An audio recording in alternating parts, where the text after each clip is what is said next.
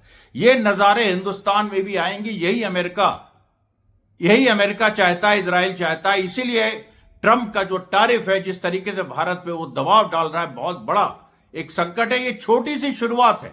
इसमें भारत ये ना समझे, या भारत के नेता ये ना समझे कि ये बस गीदड़ भपकी है। पूरी दुनिया को फिर से रिकॉलोनाइज करने की कोशिश ये जो पुरानी कॉलोनियल पावर्स है कर रही हैं, और इसके सब के पीछे इंग्लैंड की MI6 है। हम लोग जानते हैं मोसाद CIA के पहले के पीछे MI6 है। इंग्लैंड कभी नहीं भूला है कि भारत उसकी कॉलोनी थी, और फिर से इंडिया को वो कॉलोनाइज करना चाहता है, इस बार अमेरिका और इजराइल के माध्यम से। ये बहुत बड़ी साजिश है। मेरी पार्टी राष्ट्रवादी किसान क्रांति दल और मंगल पांडे सेना अपने मैनिफेस्टो में इसको मुख्य मुद्दा बना चुकी है।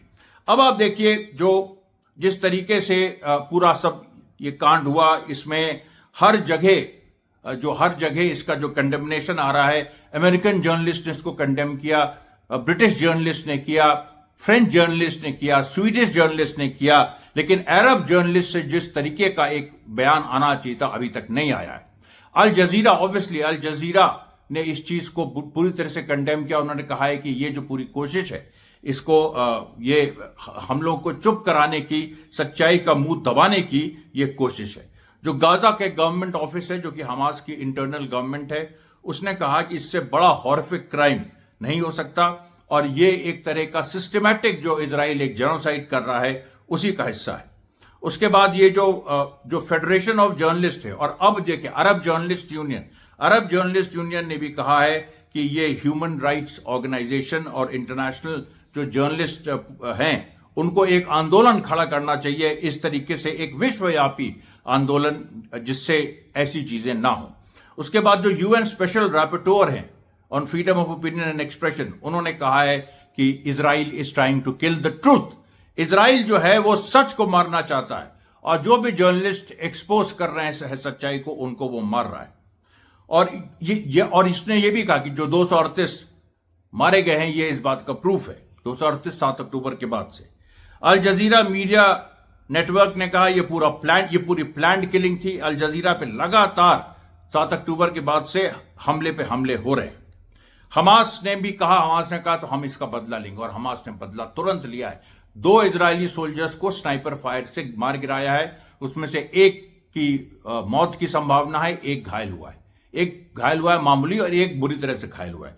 तुरंत इसके बाद हमास ने काउंटर फायरिंग की, तुरंत, और उसमें 2 इजरायली सोल्जर्स को मार गिराया है। आगे भी हमास इसका बदला लेगा। हमास हमेशा इस तैयार रहता है, बदला लेगा। और भारत में भी जो मैंने बताया कि जिन लोगों का मैंने नाम लिया, उनको भी कुछ होता है तो मंगल पांडे सेना उनका बदला लेगी।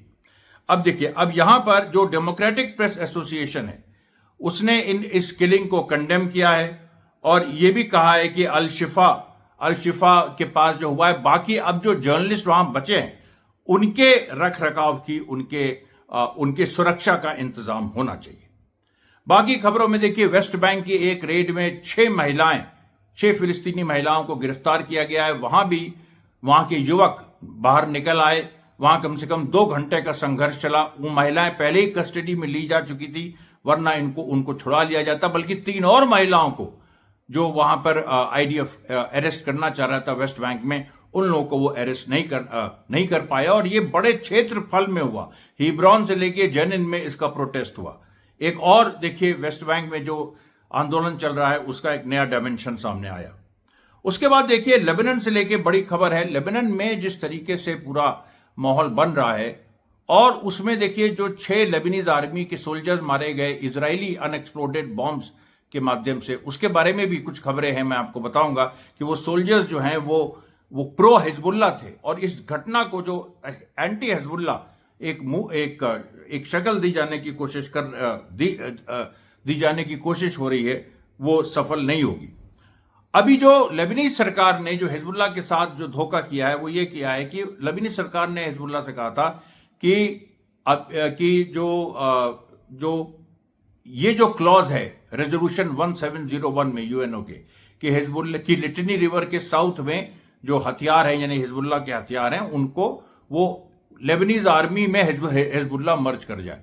तो उसने कहा था कि तू अपने हथियार अभी शांत रखो, हम जो 1 और 2 क्लॉज हैं जिसमें इजराइल को विड्रॉ करना, वो हम लागू करा देंगे। तो हिजबुल्लाह चुप रहा। अब क्लॉज 1 और 2 इजराइल वो हिजबुल्ला जो लेबनान की सरकार है लागू नहीं करा पाई, और अब हिजबुल्लाह से कहा जा रहा है अपने हथियार दो। तो इसको लेके बहुत ज्यादा एक तलखी है, इसको लेके जबरदस्त तरीके से एक पूरा एक माहौल बन रहा है। 31 अगस्त तक एक तरह से अमेरिका ने डेडलाइन दी है लेबनीज सरकार, सोचिए अमेरिका डेडलाइन दे रहा है लेबनीज सरकार को कि अपने जो कि हिजबुल्लाह के हथियार ले लो। और इसको लेके हिजबुल्लाह ने कहा है कि लेबनीज सरकार अमेरिका की पिट्ठू, जिस दिन ये बात पता लग गई उस दिन पूरा लेबनान लेबनीज सरकार के विरोध में चला जाएगा। और इसको लेके देखिए जो एक लेबनीज प्रेसिडेंट रहे हैं अमील लाहौद, उन्होंने इस चीज को उन्होंने घटना बताई कैसे लेबनान में शुरू से रफीक हरीरी के समय से, जब रफीक हरीरी प्राइम मिनिस्टर थे 1990s में, तो उनके समय से कैसे अमेरिकन इन्फ्लुएंस था कि एक घटना 1990s की है जब इजराइल के कब्जे में लेबनान था। इजराइल लेबनान से सन 2000 में बाहर हुआ है। तो एक घटना हुई थी जिसमें इजराइल ने एक लेबनीज सिविलियंस के एक ट्रक पे बमबारी की थी जिसमें सिविलियंस मारे गए थे। लेबनीज सोल्जर उसने इनको फोन किया, ये उस समय प्रेसिडेंट थे अमील लाहौद, और उनको कहा, एक कमांडर ने उनको कहा कि देखिए ऐसी ऐसी घटना होगी, हम क्या करें। तो उन्होंने कहा कि तुम्हारे पास क्या है? तो उसने कहा मेरे पास टैंक है। तो उन्होंने कहा टैंक से मारो इजरायलियों को। और उसके बाद जब वो गए, रफीक हरीरी प्राइम मिनिस्टर था, और रफीक हरीरी ने उनसे कहा ये तुम्हें नहीं करना चाहिए था। तो सोचिए आप, रफीक हरीरी जो है, जो वहां के सुन्नी फैक्शन को रिप्रेजेंट करता है, जैसे आज नफाफ सलाम है, ये इनकी गद्दारी का इतिहास रहा है बहुत ज्यादा। और ये लेबनान में ये आप देखिए तो पूरी तरीके से सब जगह फैला हुआ है। लेकिन इसके खिलाफ भी जो मोमेंटम बन रहा है वो भी बहुत इंपॉर्टेंट है। सीरिया में भी देखिए जो पूरी बात सामने आई है कि सीरिया में जो सुवेदा में कुछ मैसेकर्स हुए हैं, उसमें बहुत सारे सिविलियंस के मारे जाने की खबर अब आ रही है सामने, जो कुछ दिन पहले सुवेदा में हुआ था। और इसको इजराइल ने अल जुलानी की फोर्सेस को प्रश्रय देके वहां पर कत्लेआम कराया। अल जुलानी की ताकतों को प्रश्रय देके इजराइल ने वहां पर कत्लेआम कराया। और यह खबर भी आई है कि सीरिया की जो सो कॉल्ड सीरियन आर्मी है एचटीएस की, अल शरा और जुलानी के नेतृत्व में, वो कोई सेना नहीं है, ऐसी हायरार्किकल स्ट्रक्चर है जिसमें अल कायदा, अल नुसरा, आइसिस के लोग भरे हुए हैं। ज्यादातर उसमें सीरिया के बाहर के लोग हैं, और उन्होंने सैकड़ों उन्होंने जो इनोसेंट्स हैं उनका कत्लेआम किया है।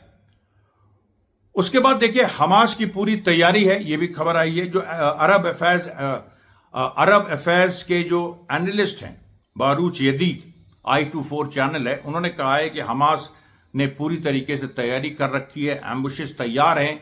जैसे ही इजरायली फौजें अंदर घुसेंगी तो बुरी तरीके से वो फंस जाएंगी।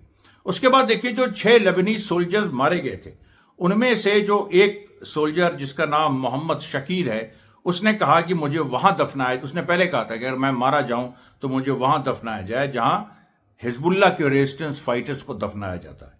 दूसरा एक अब्बास सहला, ये भी जो 6 सोल्जर्स मारे गए ये भी था, और उसने एक अपनी बेटी को संदेश भेजा कि अब देखो ये तुम इजरायली बमों से डरना मत, हम इनको उड़ाने जा रहे हैं। और उन्हीं बमों को उड़ाने की प्रक्रिया में उसकी मौत हो गई।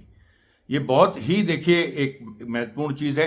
उसके बाद आप देखिए तो जो सुप्रीम लीडर इमाम खामनेई हैं, उनके जो सीनियर एडवाइजर हैं, उन्होंने इस चीज को कहा है, अली अकबर विलायती, उन्होंने कहा है कि जो आर्मीनिया और अजरबैजान में जो समझौता हुआ है उसमें जो ज़ैंगिज़ोर कॉरिडोर ट्रंप ने ले लिया है, और 99 साल के लिए आर्मीनिया ने एक तरह से उनको दिया अजरबैजान की सहमति से। उन्होंने कहा कि ये हमारे बॉर्डर का सवाल है, ये ट्रंप इस कॉरिडोर को कभी भी हथिया नहीं पाएगा। इसमें इनकी चाल है अजरबैजान आर्मीनिया दोनों को डिसइंटीग्रेट करने की। अमेरिका इस क्षेत्र में घुसना चाहता है और रशिया के खिलाफ एक मोर्चा यहां खोलना चाहता है। और उन्होंने ये भी कहा कि जिस तरीके से ये काम हुआ है उसमें ये सीधी बात है कि हम military exercises north western border पे, जो ईरान का नॉर्थ वेस्टर्न बॉर्डर है जो इन एरिया से लगता है, वहां पर हम मिलिट्री एक्सरसाइजेज करेंगे और हम ये दिखा देंगे कि ईरान सक्षम है इस पूरे मामले को अपने लेवल पे डील करने के लिए। ये एक और बड़ा फ्लैश पॉइंट, एक कॉन्फ्लिक्ट जोन खुल रहा है, ये जो अजरबैजान आर्मीनिया। उसके बाद देखिए सऊदी अरब की जो वेसल है जो इजराइल को कुछ हथियार और कुछ और चीजें ले जा रही थी, उसको जो मैंने खबर बताई थी उसमें और भी खबर आई है।